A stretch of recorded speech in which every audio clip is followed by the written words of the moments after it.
श्रोते हो, साहित्य सहल एक अनोखा प्रवास या यूट्यूब चॅनलवर तुमचे सर्वांचे मनापासून स्वागत. या चॅनलवर वैविध्यपूर्ण व उत्तम मराठी साहित्य, कथा, कादंबरी, कविता, ओवी व वैचारिक भाष्य ऐकायला मिळतील. तुम्हाला आवडल्यास चॅनलला नक्की सबस्क्राईब करा ही विनंती.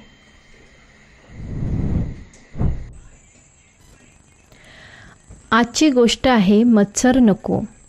एक दिवस शेठ रामलाल यांच्या घरी भर दुपारी 2 पंडित आले.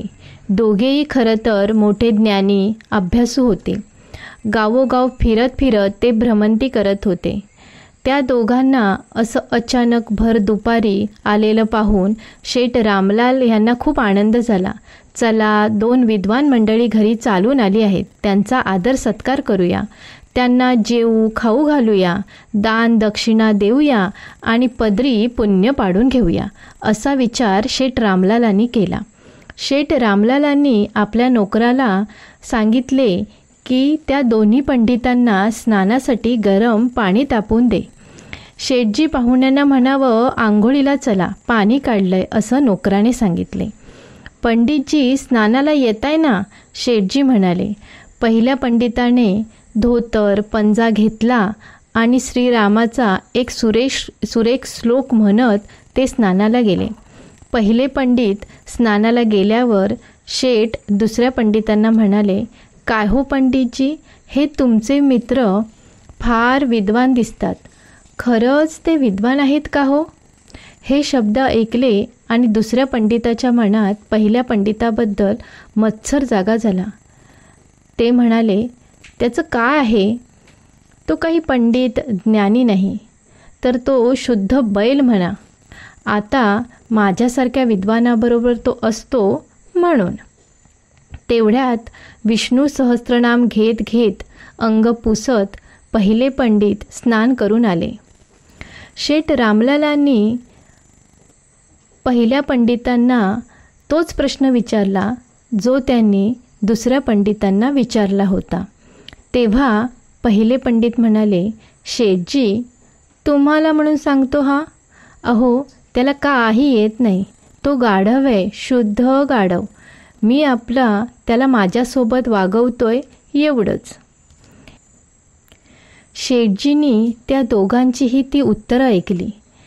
त्यांच्या मनातला एकमेकाबद्दलचा मत्सर, द्वेष पाहिला आणि त्या दोघांनाही चांगलाच धडा शिकवायचे ठरवले. शेठजींनी पाट मांडले, ताटं ठेवली आणि दोन्ही पंडितांना जेवण्यासाठी सूचना केली. दोघे पंडित जाऊन पानावर बसले. वाढा आता, असं शेठजी म्हणाले. आणि त्यानंतर पहिल्या पंडिताच्या ताटात गवत वाढण्यात आलं, तर दुसऱ्या पंडिताच्या ताटात साली, पान, काड्या असे पदार्थ वाढण्यात आले. ताटातले हे पदार्थ पाहिले आणि दोघे पंडित रागावून म्हणाले, शेठजी, हे काय? हे भोजन आहे, आम्हा विद्वानांचा हा अपमान आहे. बोला, का केलं तसं तुम्ही? तेव्हा शांतपणे रामलाल शेठ म्हणाले, हे पहा, मी तर तुम्हा दोघांनाही मोठे ज्ञानी पंडित विद्वान मानत होतो, पण तुम्हीच परस्परांबद्दल तो पंडित नाही, बैल आहे, विद्वान नाही, गाढव आहे, असा परिचय दिला. त्याला मी काय करू? मी फक्त ज्याचं त्याचं खाणं ज्याला त्याला दिलं इतकंच. दोघेही पानावरून उठले. त्यांची चूक त्यांच्या लक्षात आली. तेव्हा शेठ रामलाल म्हणाले, पंडितजी, एकमेकांबद्दल मत्सर द्वेष नसावा, फक्त आदर असावा. खरं आहे ना? दोघांनीही शेठजींचे पाय धरले. एकमेकांना मोठं मानण्यातच आणि म्हणण्यातच मोठेपणा असतो. दुसऱ्याला कमी लेखून आपण मोठं होत नाही, हे त्यांना चांगलंच कळलं. धन्यवाद.